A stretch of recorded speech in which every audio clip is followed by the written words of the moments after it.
Hello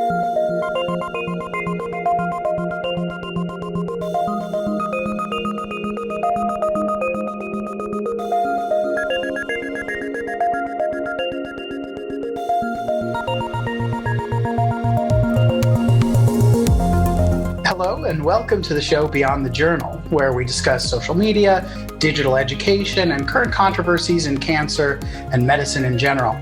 I'm Dr. Jack West, Associate Clinical Professor of Medical Oncology at the City of Hope Cancer Center in the Los Angeles area, and I'm joined today by my co-host, Dr. Charu Aggarwal, Leslie M. Heisler, Associate Professor of Lung Cancer Excellence at the University of Pennsylvania's Abramson Cancer Center in Philadelphia. Hi, Charu.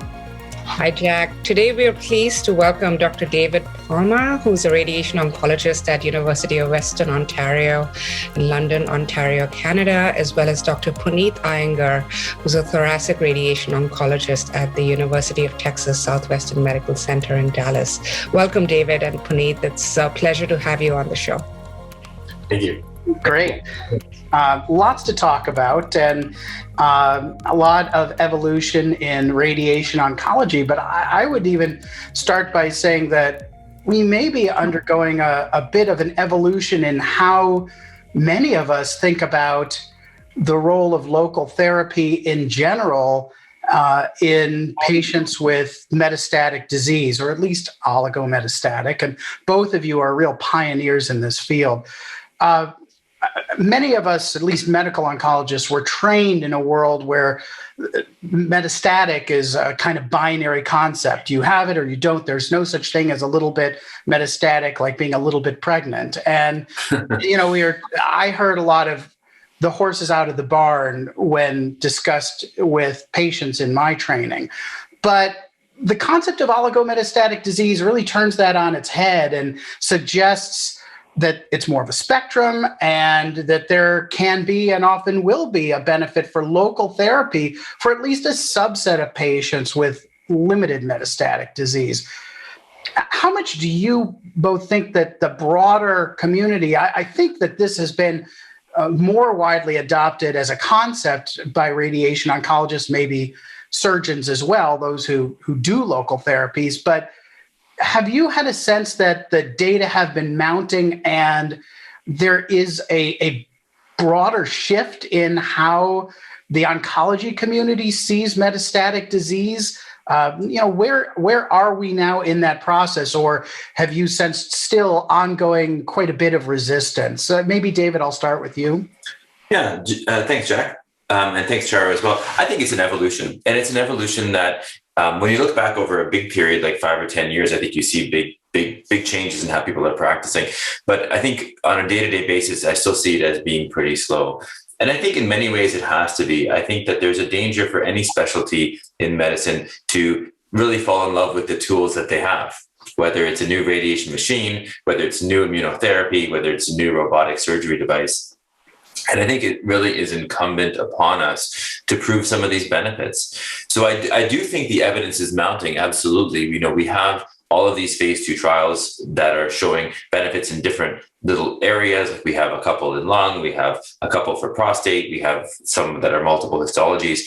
And I think it's a good teaser as to where the data is going to go. But I don't think it's enough yet that we can say, listen, this needs to be standard for everybody. We can talk later about what to do if you don't have a trial available for somebody. But I'm a firm believer that we need these randomized phase 3 trials to really prove it, like anybody should in any medical discipline. I don't think we can have our blinders on and say that you need an RCT for everything, and that data that's not in an RCT is not good. Things aren't black and white. Like you said, Jack, people can't be, it's not always binary like the pregnancy test. Yeah. But despite these caveats, I think we need to seek out RCTs when we can. And that's why we need to support these trials. And it's a good segue over to Puneeth, who's leading one of the most important ones.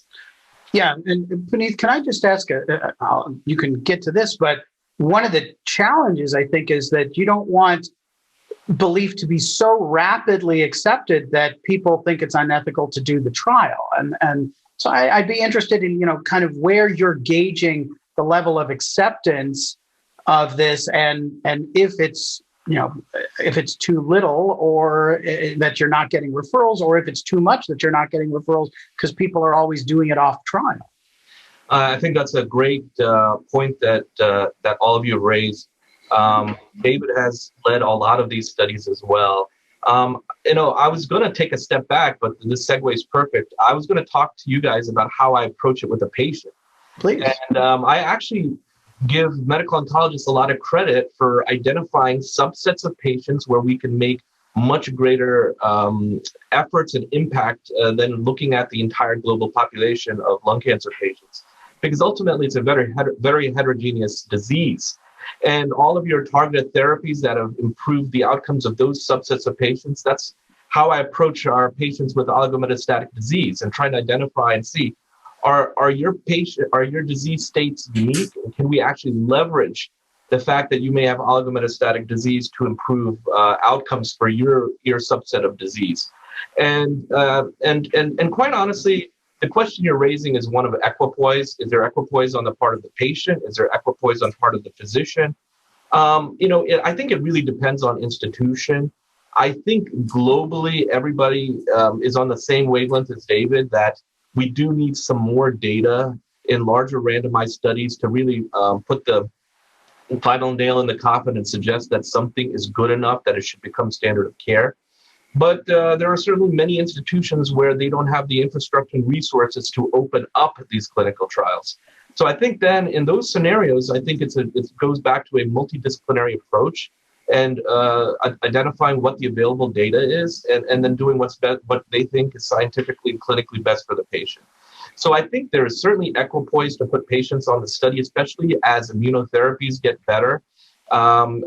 Improving survival. And the question is, in the era of immunotherapy and targeted therapy, will some of the local therapies continue to synergize with those systemic therapies to improve outcomes? Or will the systemic therapies become so good that local therapies become less important? These are the questions. But I think there's enough equipoise for the studies, but certainly scenarios where there's not studies everywhere. That's such a great opener for the rest of our discussion. I do want to ask you fundamentally how you define oligometastatic disease. As we know, there's, variable definitions. And in fact, as Puneeth, you pointed out, in practice, there may be less referrals to clinical trials because people are just saying, oh, we'll just, offer local consolidative therapy or radiation therapy to these 6 METs. So, what do you think should be our guiding principle in terms of number of METs? And the second question, which you both alluded to briefly, is, as our systemic therapies are getting better, do you think we could be at a point where we give up maintenance chemotherapy, but perhaps consider an abbreviated course of just immunotherapy in the future? And if you were to design such a clinical trial, do you think it would be an amendment to a current existing trial, or would we have to go back to the drawing board? David, go ahead. Yeah, those are fantastic questions. So let me give you a controversial answer. I don't think we will ever define exactly what the oligometastatic state is. I don't think we ever will. 1 to 3, 1 to 5, 1 to 8, because there's no way that we would absolutely know for sure. And part of it is that we don't really know what we want out of the oligometastatic state. Is it oligometastatic if they can be cured? Is that the definition? Let's just say it is, because in Hellman and Wexelbaum's editorial, they say should be amenable to a curative treatment strategy. So let's say it's oligometastatic if you have an appreciable chance of cure. Okay. So what I would imagine is if you have 1 MET, you have a chance of cure that's somewhere up here. If you have 2, it goes down. It's some kind of a asymptotic curve that eventually gets to 0. But then what's an appreciable chance of cure? Is it 5%? Is it 2%? Is it 1%? We don't even have a definition of cure in oncology that we all love. The other flip side of that is that what if we're not curing people, but we are improving their overall survival? We're doing this COMET 10 trial that we might talk about a bit later, 4 to 10 metastases. Primary endpoint is overall survival. What if nobody's cured in the experimental arm, but the median survival is improved by 12 months, for example? That's still very, very beneficial, but it might not fit that definition of what we think as being oligometastatic. So I actually don't think we're ever going to be able to say, hey, the cutoff is 4, but trying to be practical, what our practice is in the setting of a controlled primary tumor, we consider 1 to 5 metastases to be oligometastatic, and we're turning our blinders on to the histology for a second. In the setting of an uncontrolled primary tumor, 1 to 3. That is pragmatic. You can debate that up and down. That's just our own center. But I think it's kind of a reasonable choice. And I'd be interested to hear what Puneeth has to say on that. Well, it's interesting. Ralph Wexelbaum was a visiting professor at UT-Southwestern about 5 years ago, and I had lucky chance to speak to him for a few minutes in my office, and I asked him the very same question, and he's like, I don't know. So if he doesn't know what is truly the definition of oligometastatic disease, then I don't think any of us really do, as David pointed out. And to go to the second part of what David said, I don't preach cure to my patients. I preach chronicity. And basically what I tell them is that if we can convert your disease into a chronic illness like diabetes or heart disease, and every few years have to treat 1 or 2 sites with SBRT or surgical resection, or change your systemic therapy to a more tolerable one, then that's kind of the approach that I take. So in that setting, David's absolutely right. We really shouldn't limit our boundaries with respect to how to manage some of these patients. And that's why his study looking at more Mets than 3 to 4, up to 3 is a very good one. I would argue, I'm a biologist. I think we all appreciate biology. At some stage, maybe combining circulating tumor cells, combining functional imaging will give us a better sense of the trajectory of the disease processes, which is really what we're asking. What is the trajectory of the individual disease process? I think synchronous versus metachronous is a very important question. It does give us some sense about biology. But ultimately, again, it comes back to we just don't know enough. And to answer your question, Charu, about what would be a pragmatic solution to clinical trials, I think, that's why we started doing most of our studies in the consolidative phase, because we wanted to get a sense of whether these patients would, within a certain period of time, not met out to a much larger number of sites. But I think sequencing is critical, as we all know. Integration of when do we add the radiation to the immunotherapy, for instance, for non-small cell. But in general, I don't necessarily think we can just piggyback off previous trials or current trials. You may need to, and it may be better to just do a bunch of phase 2 studies and get a signal, and then apply it to larger studies in maybe an umbrella approach, where we're testing a different hypothesis across a set of studies.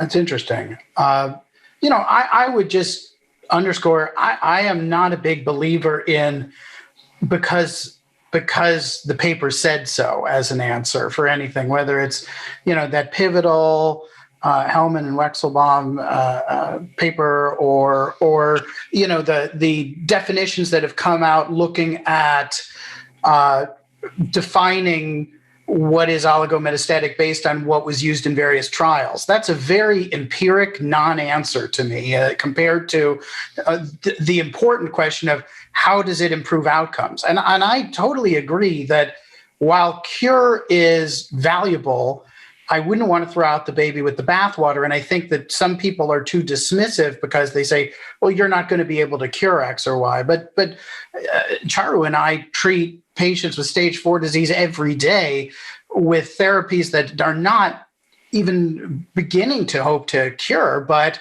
if you significantly improve survival, it's entirely worth doing. And I agree that to me, what it seems that we're redoing is looking at metastatic disease as kind of a race between a diffuse process and a more lead runner kind of localized process. And if you can control that potentially with more effective systemic therapies, including immunotherapy, obviously our targeted therapies can do very well. It may give a bigger stage for local therapies to play because we are all routinely using local therapies for oligo progression or the isolated persistent disease. So it seems to me that they're not necessarily competing, but they can kind of give a new life to a value of local therapies only if the background is well controlled enough. So that's more an answer, obviously, than a question. But let me pull it back then to we've seen data not just in lung cancer but in prostate, and and for a long time, one of the earliest applications of this is liver met resections and colorectal. Do you view these differently depending on the tumor types? Does that make any difference to you? Or is it simply a question of the number of Mets, pace of disease, regardless of the primary tumor? Puneeth, can I start with you here? Yeah, I mean, I personally think that we should view them as different entities. I know that, David's published on a collection of different primaries, and I think the Europeans are doing a good job of rarer tumors, looking at them collectively in an umbrella type of approach. But I also think that we really need to understand how the biology and the clinical relevance of that specific primary cancer with respect to outcomes. I think, there are very long survivors with metastatic colorectal disease, and maybe that would drive and inform us about being more aggressive locally. There are other scenarios where it's the survival is less significant, and so I do personally think that primary disease should drive some of our decision making with respect to local therapies. But you should take everything into account, and I appreciate the studies that incorporate multiple different primaries. Yeah, thanks, Puneeth. And the way I view it is that I think the ideal study is a situation that's histology specific. The BR-002, the LU-002. But the caveat there to keep in mind is that those are really hard to do unless you have the weight of a cooperative group behind you. And for us, with COMET 3, or with COMET, which is the first trial, if we had done a COMET breast, COMET lung, they would have all failed to accrue and we would have had nothing. So we have sort of a good answer to a good question rather than a better answer to a better question, which I think is better than nothing at all. Yeah. And even with our follow-on studies, this is the same thing. COMET 10 is accruing very, very well. But if we had separated out by different trials with different histologies, it'd be very, very difficult. So we've included this time, we're stratifying by histology. We have pre-planned subgroup analyses by histology. Not ideal. But to the other consideration about histology too is, and this comes back, Charu, to some of your question that we actually didn't fully get to, is that I think that the role of systemic therapy is extremely important. And if you look at the original studies around lung metastectomy, it turns out that the histologies that were highly chemosensitive, because at the time, this is a big meta-analysis from the late 1990s. They didn't have much in terms of other things besides chemo, but the ones that were very chemosensitive had the longest survivals. Even if you only have one lung met, if it's a sarcoma versus, let's say, a testicular cancer, the testicular cancer, their survival was much longer. And I think it's because so many of these patients have micrometastatic disease, so many of them.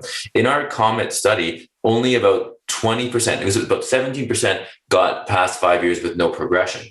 So a lot of these people, and that's mostly distant progression. So a lot of these people who are coming with oligomets that we can see have micromets that we cannot see. And that's where the systemic therapy is going to be extremely, extremely important. So when we designed COMET 10, we wanted to really have the stereotactic radiation be as short as possible to not interrupt what you guys are giving, because I think that's controlling the other metastases. And actually now when I consent my patients, I say to them that for most people, the cancer does come back in other locations, and the systemic therapy is probably important to control that. We'll try to do stereo if you can. One of the key research questions will be figuring out, how do we sequence this systemic therapy? When can we reduce it? How much do we need to give? Because the big bias that I'm seeing is that after we ablate everything, people tend to want to step back from systemic therapy. They do, unless it's a fairly low toxicity systemic therapy. So what we try to do to get around that in COMET 10 is you have to pre-specify the systemic therapy that you're going to get regardless of the arm. So you're going to say, listen, we're going to give, I don't know, whatever it is, durvalumab or whatever you're giving, nivolumab. And what we're finding is after the stereo is done, the patient's, well, do I really need it? And the medic's like, do I really need to give it? And we tell them, just do what you think is best. We prefer if you can follow the protocol as much as you can. But if the patient no longer wants to have their systemic therapy and to wait to see what happens, it's hard to argue against that. But I would really like to see that data down the road where we're looking at the value, because I think it is going to be very, very, very valuable to be able to do something to address these micrometastases. Yeah, I was just gonna add that. Yeah, no, I totally agree that systemic therapy is really the key to a lot of to the outcomes, the long-term outcomes for these patients. So, the studies we've done at Southwestern as well as LU-002, I mean, we try to establish that these patients need to go back to maintenance or whatever you want to call it, continuation first line or whatever. And I think, and part of the rationale is again, when I discuss these things, I say, this is radiation is a temporizing effect in terms of controlling gross residual disease. But ultimately, we need to have the systemic therapy working at maximum levels in order to sustain your good outcomes. And so I think that approach and the tolerability of immunotherapy in a lot of these patients, at least non-small cell, is going to hopefully help us get that information. But inadvertently, in David's study, you may get a lot of interesting information looking at those patients who decided not to follow through with systemic versus who follow the protocol. Mm-hmm. So one of the things, practically, utilizing radiation therapy in our world has been selection of patients. Puneeth, you talked about, medical oncologists are sort of in their practice selecting patients that may be most appropriate for local therapies. And I find that, at least in the community, the oligometastatic concept is used so broadly that, people may think of radiation therapy for the so-called oligoresidual disease, not oligometastatic disease at presentation. And certainly for our patients that are on targeted therapies, this has been a very good approach, not just for oligoprogressors, but also perhaps for, the oligoresidual disease that, if all other sites of disease are well controlled, you can come in and radiate one or two sites that may be still radiographically apparent. We don't know if they are PET positive or not, but we just come in and radiate those. And, anecdotally, that seems to make a difference. When you're thinking about implementation of your studies in the clinic and practically across the world, how do you think about educating people on oligometastatic versus residual and the exact time point where you think that these therapies may be most appropriate? If you understand my question, it's sort of like the timing of when you come in with this. Well, it's a great question. So, for LU-002, as David pointed out, when you're doing single histology studies, you have to be very pragmatic. If you're not pragmatic, it's going to be hard to accrue even through cooperative group settings. And I will say, as we were pragmatic, we allowed patients who are oligometastatic from diagnosis, as well as these patients who get induced or have oligoresidual disease. Now, will that come back to bite us later on? Because those two may represent, and certainly probably biologically represent, relatively different entities. Yes, but in order to kind of standardize the playing field, we just said anyone who had oligometastatic disease at the time of enrollment. But I think in an ideal world, you would do both of these studies. You would have patients who are oligometastatic from the beginning, and you would have patients who are oligometastatic or oligoresidual after induction. I think that would be the nicest approach. The reason that I think it probably will become important over time is because when we looked at small cell experiences, and Elizabeth Gore led some studies through NRG looking at consolidation and limited stage or extensive stage small cell. The idea is that, and it's a similar concept, but she felt, based on some of her data from the study, that there is a difference between those patients who are induced into an oligometastatic state versus who are from diagnosis. So I think ideally it should either be stratified or be different studies, but in our situation, we haven't. But I will say that, so the question is, with respect to our community leaders and thought leaders who are trying to apply these technologies, again, I don't have a perfect answer for you, but I would say there's plenty of data looking at the oligometastatic at diagnosis. I think that's a very safe group of patients to apply the technology. Oligoresidual, we'll have to see, and we'll see if LU-002 pans out with respect to those outcomes. We are collecting that data, so we will be able to know in a post hoc fashion whether those patients, there was a difference, but we'll just have to see, I think. And I think that the ideas and the reasons why we might want to treat are always going to be 5 or 10 years ahead of the clinical trials. And so we have to realize that for the oligo progressive trials, there are 3 of them that I know of, all phase 2, that are all around 75% accrued or more. One of them is out of Memorial Sloan Kettering, one is Canadian, and one is in the UK. But those trials were started 5 years ago. And so you need to do something in the meantime. And what I say is sort of a practical approach is that as the prognosis of this group, the group that you're treating, worsens, the benefits of the local therapy are going to be less. So in the oligometastatic, let's say not induced, but like de novo oligometastatic, 1 lesion, that's a pretty good prognosis, right? Someone who's induced had 6 and now has 1, that's probably not as good, right? Someone who has oligo progression, let's say they have 10 lesions, 7 are controlled with an EGFR inhibitor, and you're treating 3, that's an even worse prognosis, right? Because you have all this disease that is at some point going to escape from the control.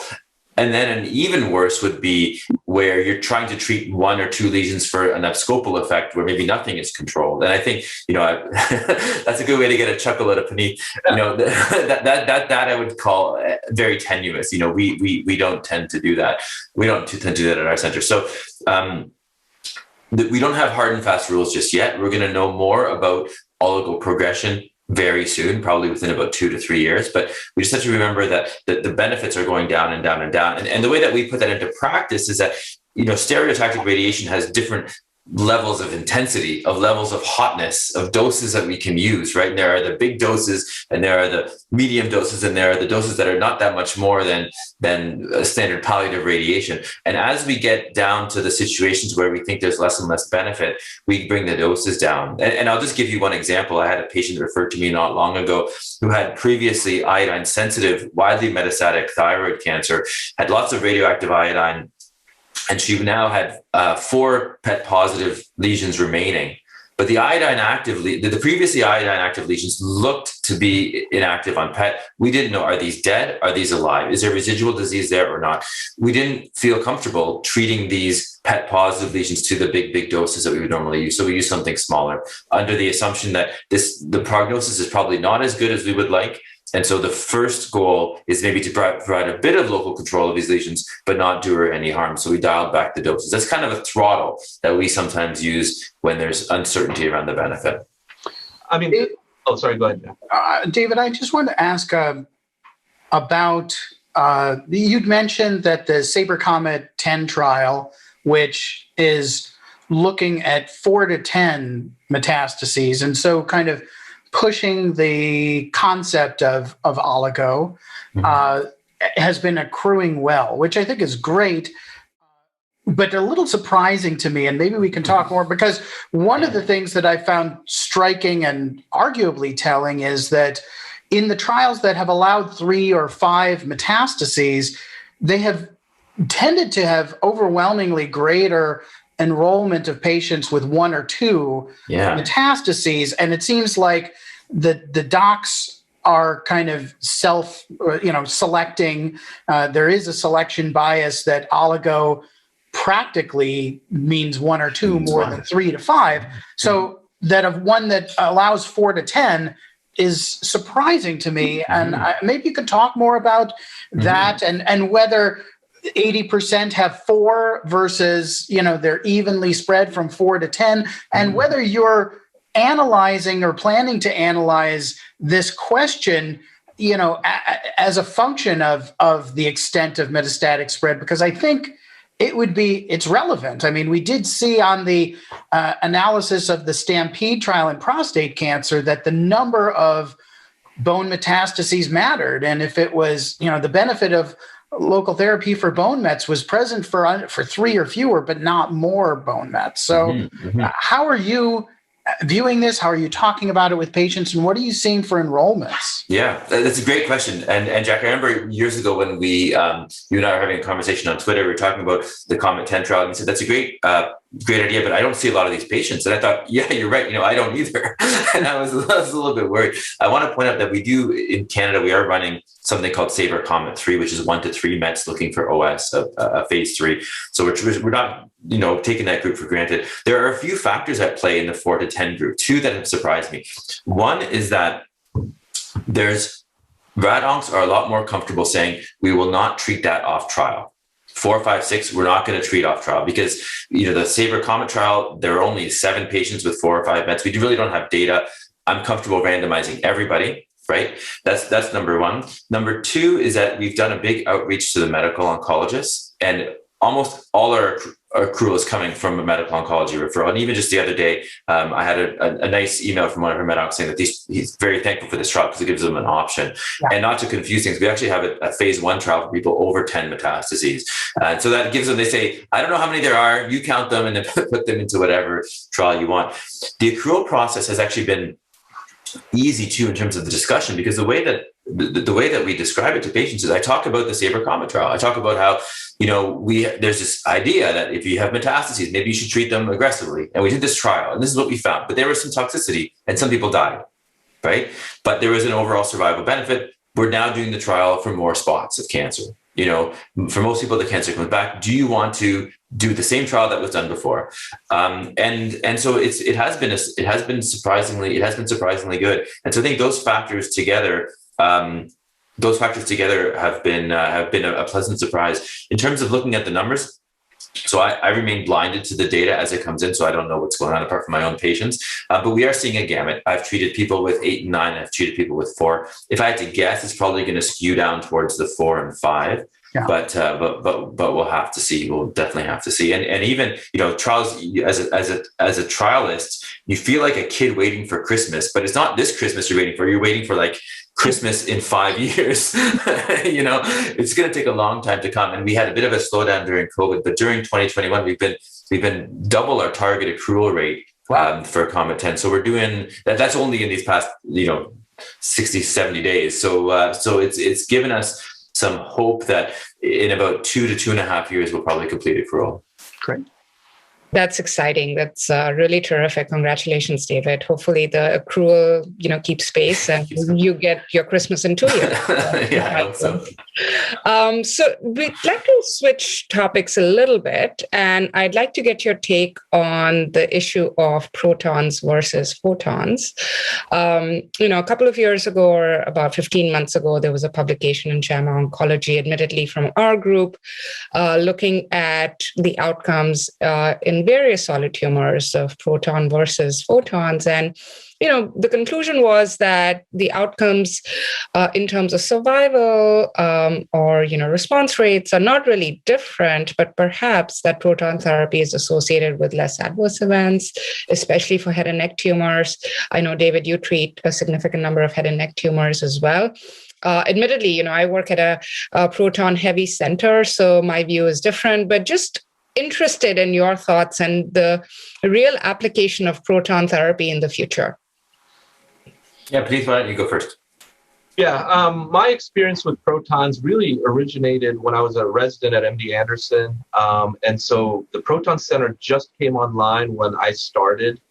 And of course, James Cox was spearheading that approach at MD Anderson. So I got to see things firsthand and how we evolved to come up with plans to treat the lung patients, the prostate patients, the young anterior mediastinal lymphoma patients, and so forth. So, I got a kind of a good review of things. And I thought, there's a time and place for everything. I think for certain, I think for pediatrics, no question, none of us are going to debate that. I think for certain, CNS disease, head and neck, there's certain indications. Now, for lung cancer, I don't know how well that's going to translate into a true benefit over our traditional, whatever you want to call intensity modulated radiation therapy approach, but looking at that also is able to conform dose around disease and avoid normal tissue toxicity. One of the interesting things I found once when I was doing a lung plan there is that we had a lymph node, a station 4 lymph node that we treated with protons. That disease got managed, but immediately beyond that area that was radiated, we found a failure. And to me, that talked about both the benefits and the limits of protons. The benefits being you will dose what you want to dose and you will avoid what you want to avoid. But sometimes we benefit from that gradual or less severe dose fall off in terms of treating a disease that's less obvious. And so I think the jury is still out. I hold hope that, as you said, and your team's data suggested, that even if survival and everything is equivalent, if you have fewer adverse events, that's certainly, to me, an indication to use a modality. Whether it's SBRT, whether it's protons, photons, we should use these all as part of an armamentarium to determine what is best for our patients. And so I don't say we should use protons for every single patient, but if there are certain indications, even in lung cancer, if there's disease near critical structures, if it's a re-irradiation setting, I think there's a role for it. And I think that's a very, very balanced view, right? And I'm always more appreciative of that view than someone who's, all in, rah, rah, rah, yes, or all in, rah, rah, rah, no, because they're not really following the subtleties of it.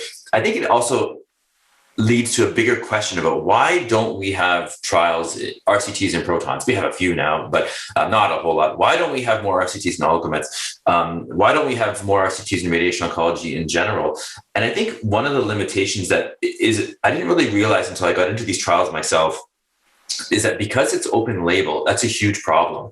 And you think about open label as being a problem because, people are biased, you're not blinded, but it's open label is actually a problem because of knowledge of treatment allocation. So, Charu and Jack, if you guys let's say you guys invent a new drug, you want to run an RCT, placebo controlled, patient gets randomized, they get some vial, they're taking it, you don't know, they don't know, no one's going to drop out of the trial to say, okay, I'm leaving Penn because this is a placebo, or you're not going to be disappointed because you know that your patient's taking the placebo and they're going to go somewhere else. You don't have to worry about treatment off trial because often the drug's just not available, right? But the fact that, in radiation oncology, things are open label, people only go on to a trial when they want the new intervention, right? Yeah. If you say to someone, I have protons and I have standard radiation, if they don't want the protons, they're going to be like, well, forget the trial. And actually, almost no patients, there are a few, but very few are like, I have true equipoise, let the computer flip the coin. Almost everybody has a preference, right? So if, let's say we have a new intervention, if you want the intervention, you go on trial. If you don't, you do not, and you take it off trial. So then on these trials, and a good example is the orator head and neck trial we did, you either get TORS, which was only available on trial, or you get randomized to be very, very disappointed, right? In which case the rad-onc feels bad, you feel bad, you might go somewhere else. Same with protons. When you consent a patient to a trial, you tell them the pros and cons, but you say, we want to do protons because of these advantages. And if they're randomized to standard, everyone's disappointed. And then the patient might leave. Understandably, they might drop out of the trial. They might go somewhere else. Protons have the additional financial consideration. And the same things apply to surgery as well. So I think that we do have to, again, I think we need RCTs around protons, but we have to be a bit more forgiving because they're not quite as easy unless you're going to do a placebo sham proton approach where you bring someone into the proton machine, maybe they got radiation, then you bring them to the other photon machine, then maybe they got that's kind of insane. So we have to be a bit more forgiving. But I think if we were to rewind the clock, it would have been ideal if protons at these centers were only available on trial. If you said, listen, if you want the protons, you got to go on the study. And then you have a 50-50 chance, or you could have done a 2-to-1 randomization. That would have done it. Even in the lung world, there's this debate, stereotactic radiation versus surgery for stage 1 disease. My view is that surgery is probably a little bit better. Nonetheless, if years ago we had said as lung radiation oncologists, okay, stereo is new. If the standard for you is surgery, if you want this new treatment, you must go on this trial. We might have been able to accrue, right? So I think exactly like Puneeth, I think protons will have their niche location, right? I think it's not going to be so much about disease control and survival, unless you can escalate the dose because the toxicity is lower. I think it's going to be more about toxicity, which is important. But then when you look at things like cost effectiveness, if it's only a toxicity endpoint that's improving but not survival, then your quality improvement is not that much. But I think there's a role, and I think it's important. So I do think, Charu, that there are going to be some places where protons are very, very important. I would love to see more trials. I know they're not easy, but hopefully they'll come. Yeah, I think that the challenge, though, is that I think very few people, even the relative detractors, would not say that that protons don't have a role as much as they shouldn't be used very broadly in every kind of common cancer because you have a proton center. And I think it's interesting. You're both in two different healthcare systems, and Canada has a history of being much more frugal and focused on cost effectiveness. And the reality is that I'm going to throw this back and say, if protons in lung cancer, one of the common potential indications, improve overall tolerability, but not in a chronic way, but acute toxicity, but cost 3 times as much, you're arguably replacing non-hematologic acute toxicity for major financial toxicity. David, you're in a system where they care about cost more than in the US. Is that going to fly? What's the level of interest, or are the folks in the radiation oncology administrative level in Canada just laughing at the US building a 9th proton center in the state without data? There are more than 9. But yeah, that's a really good point. And Jack, you actually touched on something that I think is a bit of an awakening around the world in financial toxicity, right? If we can improve short-term toxicity a little bit, but no chronicity that you mentioned, Jack, no change in outcome, then the quality improvement is going to be like half a quality just of life year, or like a quarter of one, and it's really not going to fly. And I think that one of the issues is that if people have financial toxicity, their survival is worse. There's a paper in JCO where they looked at families who had gone bankrupt versus not, and they're as part of their cancer care, and they looked at the hazard ratio of death, and it was about 1.7. Right, wow. If your family went bankrupt. If you look at the hazard ratios where you look at, let's say, adding durvalumab to chemorads, it was like 0.6. If you take the reciprocal, it's actually almost the same as the financial. So by giving someone financial toxicity, it's like saying, we're not going to give you the best treatment. We're not going to give you durva, right? So I think we have to be very, very careful. And I think that as practitioners, we're actually a bit insulated from financial toxicity, because I think that people will only come to certain centers if they have the right kind of insurance or they can afford to. And maybe it's not always discussed, but could you imagine, a decision around, am I going to send my kids to college, or am I going to have protons for my T1 vocal cord lesion, which probably does not need protons? It's very, very difficult. So I think one of the things, and I know that you guys have been right on this topic with some of the publications that you've talked about before in your podcast, the financial toxicity is probably more important than grade 3 esophagitis lasting for a month, or radiation pneumonitis where you need 12 weeks of steroids, because financial toxicity is actually generational, because you could lose your house. Your kids don't go to college. What about their kids? So I think it's a really, really good point. And I think it's incumbent upon us, if we are going to impose a toxicity that could be generational, to really know the benefit, right? And talk about a chronic toxicity. Yeah. Puneeth, what's your view coming from the US and a kind of resource-rich environment? Yeah, even in a resource-rich environment, we need to be practical and pragmatic, and we all can handle acute toxicity as clinicians, whether it's esophagitis, whether it's pneumonitis. And so I totally agree with David and both of you, Jack and Charu, that the financial side effects of these really outweigh the potential benefits that we could see if the benefits are only in terms of acute toxicity. Totally agree. So, speaking of the trial issue in terms of Proton versus Photon, the RTOG trial that is looking at 1308 Photon versus Proton has been accruing for a very long time. And, I've personally had patients who get randomized to Photons and then they say, oh, never mind, I do want to be treated with Protons. My insurance will pay for it. I don't want to be on the trial anymore, right? So I think it's been extremely hard to conduct these trials. And I don't know if we'll ever have an answer. What if it still shows us no superiority, or, there's equivalence, and then we are basically in the same boat.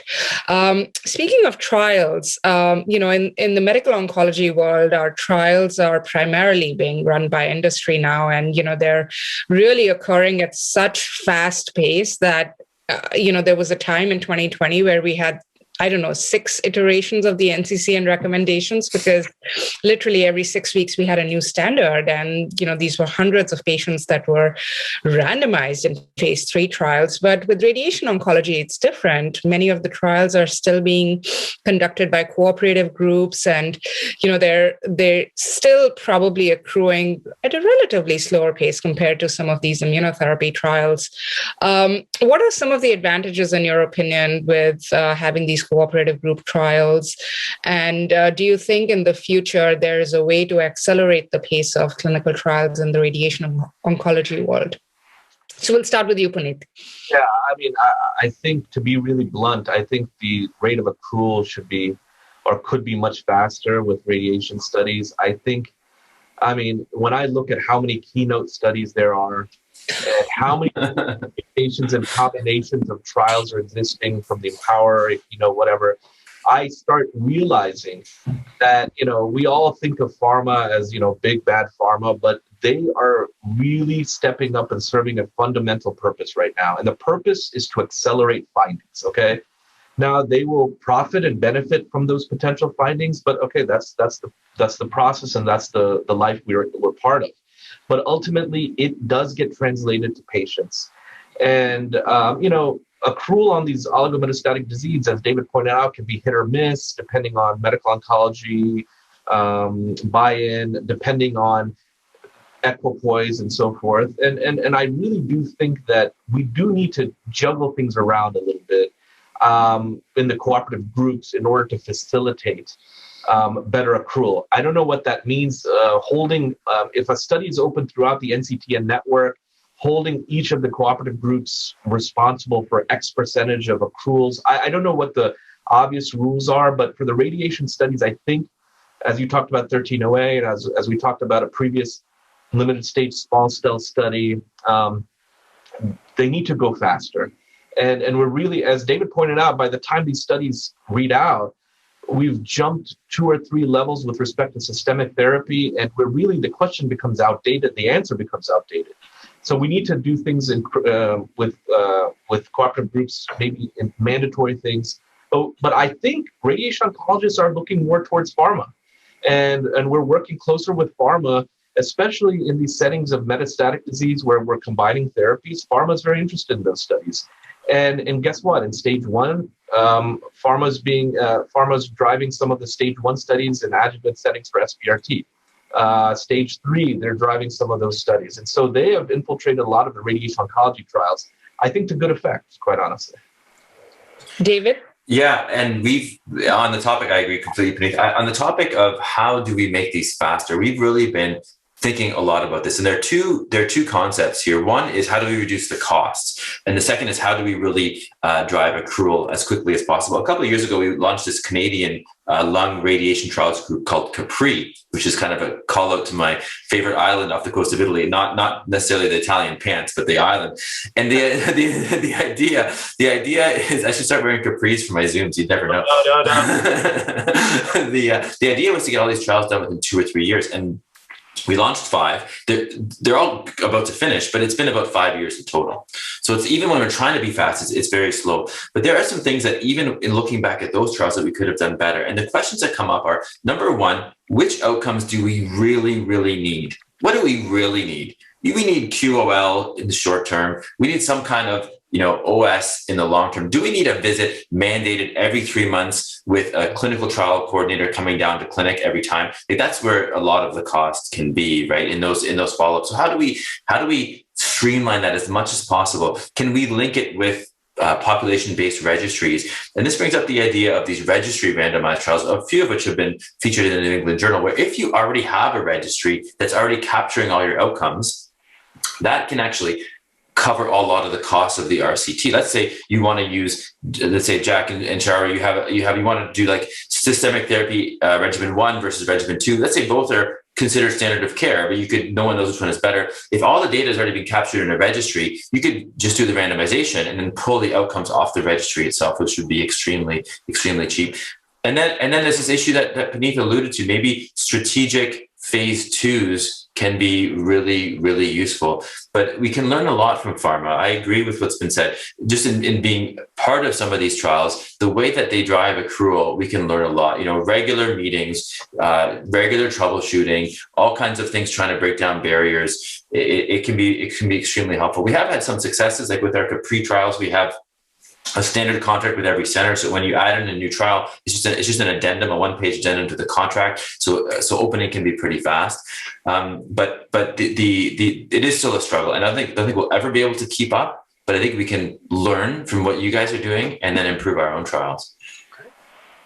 Well, this was a really thoughtful and thought-provoking discussion. Thank you so much for joining us today. And, we're so glad that you're working so steadfastly in this field and improving outcomes for our patients. So thank you for joining us today. You can find us on iTunes or wherever you find your podcast content. We hope that you will subscribe and send us comments and feedback to beyondthejournalshow@gmail.com. We would like to thank Mark Lindsay and Talking Speaker for production and distribution support.